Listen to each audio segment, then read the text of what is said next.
God needs people to be those beacons of light. Do you run up against that in the Hollywood world, the show business and all that, where you have to make these kinds of choices that are difficult? Have you lost parts as a result of these kinds of choices? Sure, but there's only one choice to make. I met Steve Caviezel, his producing partner, at a picnic bench one day. They called my agent up, and but they didn't want to let out that it was a passion movie about Jesus. So they sent me a script called Mavericks that they're actually considering doing, and the script wasn't that good. So that's what I told him firsthand. And then about 40 minutes in, Mel Gibson shows up. And he, in person, very shy, always looking down, and he smokes nonstop. And but for 15 years, he, as I got to know him, that he had 15 years that he felt in his heart that God was calling him to make this movie. And he knew what would happen if he did this movie.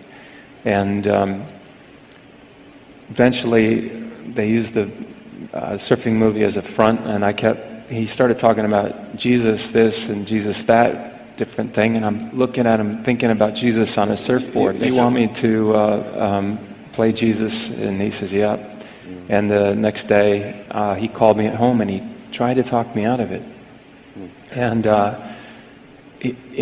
that's how it is. You make a commitment to Christ that you're going to do that, and then the devil comes in and sifts you out.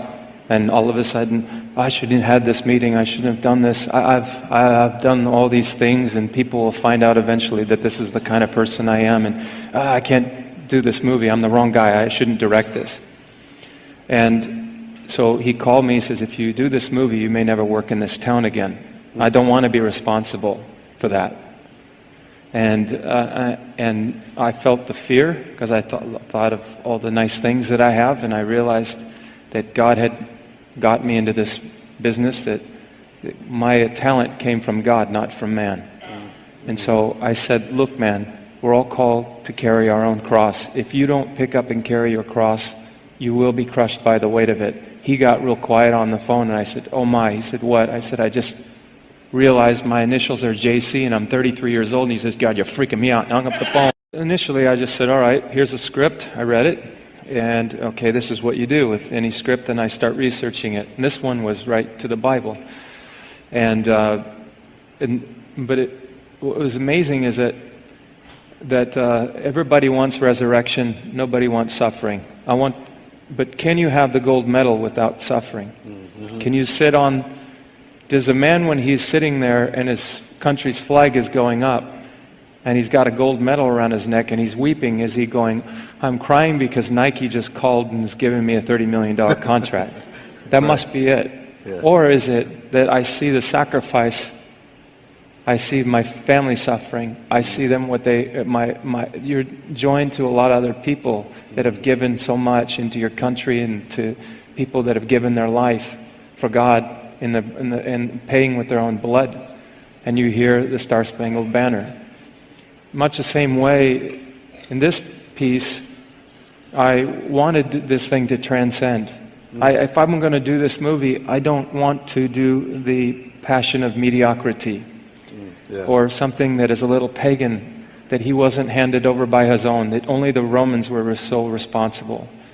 But if you look at it day after day, that we all are part of handing Christ over when we contribute to sin, especially when we betray him and we are Christians. Mm-hmm. But Jesus then continues to tell us to get back up, to try, to keep going. Mm-hmm. Doing the movie going about doing this movie was... thinking that if we had done this thing in a controlled set, you would have never saw the performance. It was truly birthed in pain. Oh. And it immediately threw me on my face. If you want to look at it this way, the problem I see right now is the fact that many Christians have immersed themselves in paganism. They want to be cool to their Christian or pagan friends by being a little pagan so they can be cool. There's nothing cool in this. The only thing lacking in you is that you don't want to be holy. Well, here's what will happen. We'll all come to task one day. And you either get a chance to lay it down for Jesus, or you'll get to deny him. But it will come in our generation this way. There are many things that you see on the horizon right now where you're going to have to make a choice. You will have to make a choice.